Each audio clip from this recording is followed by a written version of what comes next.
Ahojte, idem sa s vami podeliť o poklady, ktoré som našla v knihovúdkach, lebo som nadšená, nahúckaná a chce sa mi niečo robiť a chcela som ísť aj von, ale je príliš veľká zima a to ma odradilo.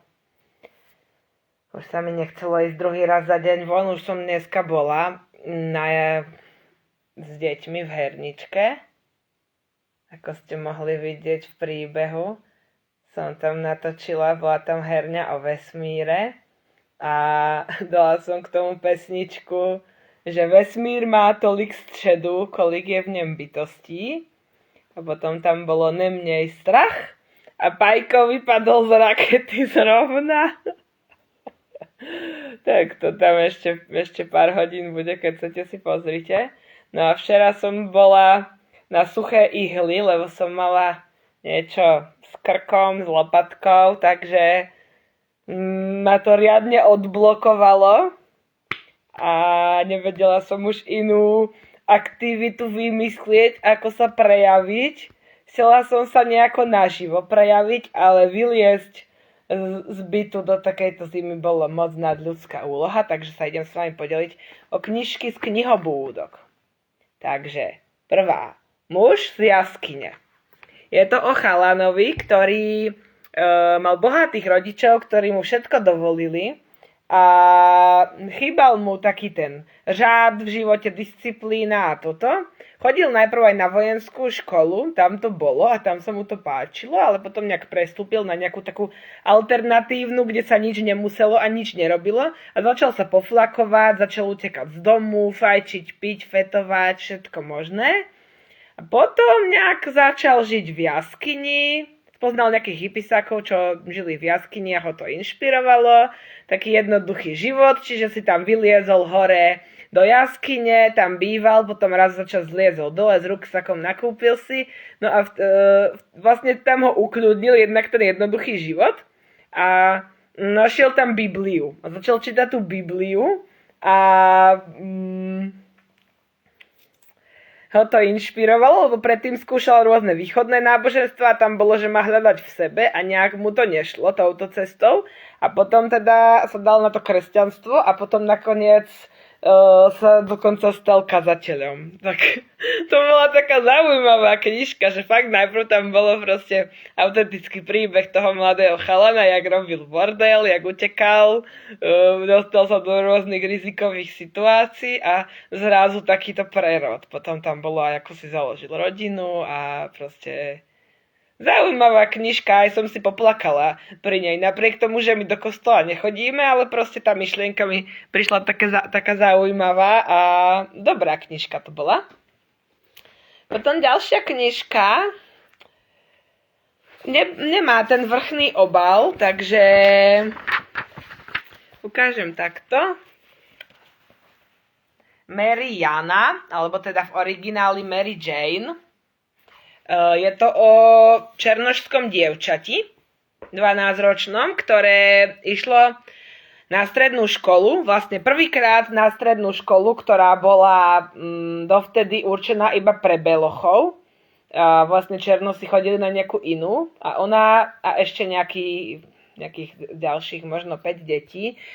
Bolo ten prvý ročník, ktorý vlastne prekopával tú cestu pre tých ďalších, čiže proste museli tam na začiatku chodiť policajti, dávať pozor, lebo ten dáv proste jej tam nadával, ťahal ju za vlasy, chodili jej rôzne výhražné listy a proste v škole sa s ňou nikto nechcel kamarátiť a podobne.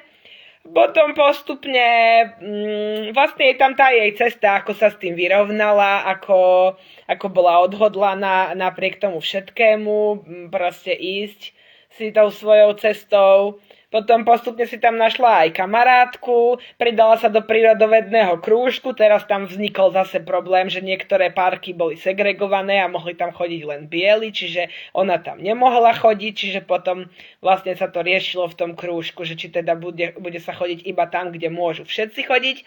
Potom zachránila veveričku, chovala ju aj doma istú dobu, kým nezačala robiť bordel, potom ju chovali tajne v škole s tou kamarátkou a je to zaujímavé vlastne jednak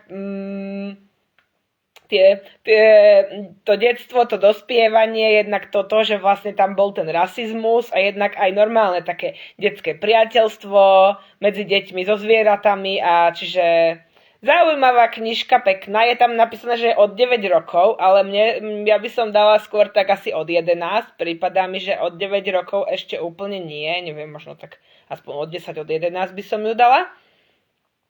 Takže to bola druhá knižka. A tretia knižka túto je, že príbeh jedného manželstva. Originály to, myslím, že sa volalo nejako, počkajte, sa to volalo nejako ináč, tak chcem aj povedať, keby niekto čítal náhodou v angličtine. Portrait of a Marriage v angličtine, takže príbeh jednoho manželství. A toto bola veľmi zaujímavá knižka. To bolo vlastne o manželstve medzi ľuďmi z úplne odlišných svetov. Čiže chlap bol maliar, vysokoškolsky vzdelaný, proste z mesta a dievčina bola z vidieka, farmárka, vychodila iba 5 tried základnej školy, proste nevedela poriadne ani čítať a písať. A zaľúbil sa do nej tak, že raz keď maľoval, prišiel do jej domu proste sa spýtať, či by mu nedali jesť a sa mu zapáčila, že by ju chcel maľovať. Tak tam chodil celý mesiac a maľoval ju a prebreskla medzi nimi nejaká iskra, ale myslel si, že z toho nič nebude. Vlastne aj jeho rodičia, hlavne teda matka, ho vystríhala, nech v žiadnom prípade. Odišiel naspäť do New Yorku a potom stále na ňu myslel, potom jej aj napísal. Ona mu neodpísala, pretože nevedela poriadne písať a sa bála, že keby to zistil, takže by sa mu sprotivila. A tak on za ňou prišiel, no a dali sa nakoniec dokopy. A vlastne táto knižka ma zaujala tým, že je taká realistická, pretože väčšinou takéto knižky sú o tom, že buď proste a žili šťastne, až kým neumreli, že sú veľmi také idealistické, alebo potom napokon zdôrazňujú ten kultúrny rozdiel a že nech sa akokoľvek ľúbia, proste ten kultúrny stret a že to manželstvo pri takých rozdielných ľuďoch nie je možné a nakoniec to stroskotá. A vlastne na tejto knižke sa mi veľmi páčilo, že bola realistická, nebola idealistická, proste písalo sa tam otvorene aj o tých problémoch, ktoré vznikali z tých ich rozdielností a aj o tom, že občas mali pochybnosti, či to je správne a zároveň, že stále sa veľmi ľúbili a nakoniec spolu ostali až do smrti. Takže to bolo pre mňa veľmi také, napríklad bolo tam proste o tom chlapíkovi, že on bol taký nepraktický do života, proste taký snílek, len si chodil maľovať, ani doma nič nerobil a vlastne žena sa starala o všetko, o deti, o domácnosť, o farmu a on iba maľoval a vlastne on na vidieku nemal veľké šance nejako preraziť. On pôvodne teda mal byť v New Yorku, tam mal výstavy, tam vyzeralo, že by sa mohol stať slávnym, ale keďže jeho žena v New Yorku trpela, lebo ona bola zvyknutá na vidieku, tam jej chýbali proste tie kravy, tie polia, všetko a ona tam trpela, takže sa rozhodol kvôli nej sa vrátiť tam a tam on vlastne tým pádom sa vzdal toho, že by bol slávny a bol teda nejaký vidiecký maliar, ktorý maľuje krajinky. Nakoniec akože tam medzi krajinami začal byť celkom známy. Oni ho ako nie, že by, no proste brali ho tak, že je síce podivín, že nikto taký sa tam nikdy nevyskytoval, lebo tam boli všetko farmári, ale proste brali ho tak, že tam patrí a predal občas nejaké obrazy za pár korún, oveľa menej, než by možno v tom New Yorku a tým pádom zarobil akurát na knižky, takže jeho žena si myslela, že to je daromné míňanie peňazí, pretože ona nevedela poriadne ani čítať a v knižkách nevidela žiadny zmysel, ale teda vlastne on tým pádom ani nič vlastne akože neprinášal, ani finančne, ani hmotne nejaký taký konkrétny úžitok a že napriek tomu ho ľúbila a napriek tomu jej proste prinášal niečo do života tak cenné, že už len bol. Ako, hej, môže to byť vnímané trochu ako patriarchy bullshit, aj ja keď som sa nad tým hlbšie zamyslela, som to tak vnímala, pretože napríklad spomínala sa tam nejaká žena a na tú už bolo hodnotenie, že bola lenivá, ale akože aj na tohto bol vykreslený realisticky, nebol vykreslený idealisticky, ale pre mňa to bolo aj tak napriek tomu, že to bol muž, ale bolo to pre mňa proste také upokojujúce, že vlastne človek má hodnotu, aj keď nič nerobí. Že proste tá není hodnota v tom, koľko zarobí, či niečo robí a tak. A že vlastne aj tak proste tá žena, aj keď občas mala myšlienku, že mohla som si vziať tam toho Henryho, ten by aspoň s kravami pomohol, ale proste vedela, že nemohla a že tohto ľúbi a že jeho potrebuje k svojmu životu. Tak to bol veľmi pre mňa taký krásny príklad toho, že už len to, že existujeme na svete, má hodnotu a nemeria sa hodnota v tom, čo zarobíme alebo čo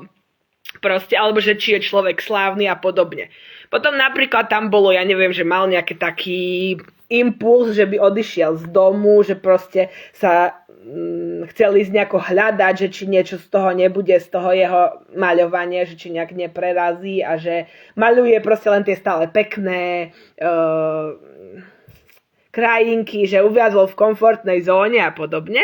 A potom nakoniec sa to nezrealizovalo, lebo im utiekol syn z domu a proste, ale že vlastne také reálne mi to prišlo, že v inej knižke by bolo možno, že išiel do sveta a tam sa znal z neho slávny, neviem aký, a že nič také tam nebolo. Lebo vlastne to bolo pre mňa upokojujúce aj z hľadiska toho, že teraz sa nám podsúva na všetkých Instagramoch a na Facebookoch a ja neviem kde, že musíme byť slávni, že podnikaním môžeme zarobiť milióny, že každý človek môže zarábať milióny a že teraz, keď ešte nezarábaš milióny, tak ešte musíš týchto 5 stratégií zapracovať do života a že to nie je o tom, že proste človek môže mať aj talent, aj dar a napriek tomu si vyberie, že proste tá milovaná osoba je pre ňoho prednejšia a tým nemyslím, ako že máme všetko zahodiť a kvôli človeku sa všetkého vzdať, ale iba keď to je tak prítomné a že v tomto som to cítila, v tomto príbehu, že fakt to tam bolo tak prítomné, že pre nich to bolo správne. A že napríklad ona teda niekedy rozmýšľala, že či si nemala zobrať toho Henryho, toho farmára s kravami, ktorý o ňu prejavoval kedysi záujem. A ten jej napríklad pomáhal občas s tými bíkmi, keďže to ten Vilém, ten maliar, že to mne na univerzite nenaučili, moc mne to mrzí. Takže ten jej občas pomohol a potom nakoniec vlastne ich dcera si vzala jeho syna, čiže aj tak sa nakoniec tie ich rodiny spojili a ten im tam pracoval na farme. Teda vlastne nie, myslím, že už boli u neho na farme, potom to už si nepamätám presne. No ale vlastne on zase mal takú kamarátku z tých intelektuálnych kruhov. A tiež občas akože prejavovala o ňoho záujem, tak tiež si občas povedal, že či si nemal vybrať tú a vlastne vždycky došiel k tomu, že nie. Že ona istú dobu si s ňou aj písal a že vlastne tieto listy mu naplňali tú intelektuálnu potrebu zdieľania, ktorú s tou ženou svojou si naplniť nevedel. Ale že vlastne mu to takto stačilo, že fakt mal tam tých 90% alebo 80% a tých 20% úplne stačilo, že nejaký občasný kontakt a že vlastne naozaj to pre ňoho bolo tak správne, že keby mal tú druhú ženu, takže tá by bola stále na ňom nakvačená a musel by byť stále s ňou, že by to bolo príliš intenzívne. A s touto to bolo také pokojné, že ona bola šťastná vlastne, keď sa starala tam o tie svoje kravy a ona mi to prišlo, že ho regulovala, že ona vlastne, jak bola tam spokojná pri tých zvieratkách a to, takže ona prinášala také šťastie jemu, on bol taký trošku taký vetroplach, taký mal tie myšlienky všelijaké, také rozmýšľal, taký melancholický a tak, a že vlastne ona mu prinášala to uzemnenie a ten pokoj, on jej zase možno prinášal nejaké povznesenie a že také veľmi pekné to bolo, že také zaujímavé, že vlastne málo alebo teda sú také vzťahy, že sú úplne takto rozdielni. Potom sú niekedy také vzťahy, že sú podobní, alebo že vždy musí byť nejaká miera podobnosti a rozdielnosti. A toto bolo pre mňa veľmi také zaujímavé, že ako vlastne môže vyzerať takýto vzťah a že napriek tomu, že občas sa tam objavili tie myšlienky, že či by to nebolo, tak vlastne je to dobré, že si to uznali, lebo že vlastne podľa mňa každého človeka niekedy také niečo napadne, lebo nemá nikto 100%, ale vlastne, že keď u niekoho vidíme nejakých 10%, tak už aj to, že si to zvedomíme, tak si to môžeme potom budovať aj v sebe túto časť. Vlastne všetko, čo sa nám páči na druhých, tak máme aj v sebe a vlastne tí druhí nám môžu zrkadliť tú časť seba, ktorú zatiaľ nežijeme, alebo ktorú buď nemáme v partnerstve, alebo v svojom živote. A bolo to také veľmi pre mňa zaujímavé, vlastne, jak som to čítala. Takže o tieto 3 knižky som sa chcela s vami podeliť, ale veľmi často fakt v tej knihobúdke sú zaujímavé knižky. Ja si odtiaľ beriem plno knížiek, potom mám doma preplnenú skrinku, potom to nestíham ani čítať, lebo keď to... Proste keď mám toho moc veľa, tak ma to zahltí a paralizuje a už nemôžem čítať nič. A potom niekedy musím niečo z toho zaniesť, alebo potom nakoniec sa to nejako uvoľní a zase to čítam. Je to iné oproti knižnici v tom, že do tej knižnice to proste vrátim. Keď vidím, že za ten mesiac, 2 neprišiel čas na túto knižku, tak ju vrátim. No vlastne vždycky, keď si tú knižku beriem, tak je tam nejaký impuls, niečo vo mne, proste sa spojí s tým, o čom je tá knižka, s tou esenciou a že áno, toto chcem čítať. Lenže medzi tým, kým si ju prinesiem domov, tak už to odíde, už sa aktivuje zase iná časť a už to odíde. A niekedy to trvá aj pol roka, kým zase sa nachádzam v tejto energii, kedy som vlastne chcela čítať tú knižku. Čiže keď to s knižičnými knižkami nevidie, tak ich vrátim, lebo viem, že si ich môžem kedykoľvek zase požičať. Ale s tými knihobúdami je to zložitejšie, lebo to každý deň sa tam mení. Proste. Akurát teda, keď sú tam nejaké veľmi staré knižky, ktoré nikoho nezaujímajú, tak tie tam trčia. Ale inak sa to tam dosť mení. Ja väčšinou, keď idem na prechádzku, tak sa tam zastavím. Aj 2 knihobúdy mám blízko, v podstate aj 3, čiže vždycky idem tadiaľ, nakúknem, čo tam je nového a beriem to. Napríklad ešte pekná knižka bola Deti z podzemia. To bola detská, bolo tam tiež napísané, že od 9 rokov, tu som už vrátila, ale tiež sa mi nezdala úplne, že od 9 rokov, alebo teda proste bola smutná, bolo tam o takých deťoch, čo žili v podzemí a proste potom tam to dievčatko nakoniec zomrelo, čiže to by som, akože hej, zase, aby sa deti stretli aj so smrťou, asi je to dobré, ale ja mám asi sama s tým problém, ale tu som zase čítala vtedy, keď som si tak potom od srdca hlasno pri tom poplakala, čiže tiež bola tak pekne vykreslená skutočne, že sa do toho dalo vžiť a smutná veľmi bola. Alebo... neviem už teraz aké, lebo už som ich vrátila, takže už to odišlo. Ale veľmi krásne knižky sa tam dajú nájsť. Netreba sa dať odradiť tým, že väčšinou tam bývajú také staré, ktoré nikto nechce. Občas to treba chodiť a je z toho aj dopamín, že nikdy neviete, čo tam bude, na čo tam naďabíte, takže je to veľmi zaujímavé, že prídete tam a že čo tam bude, že vôbec nemôžete ani tušiť. Takže takéto 3 krásne knižky som vám chcela predstaviť. Ahojte.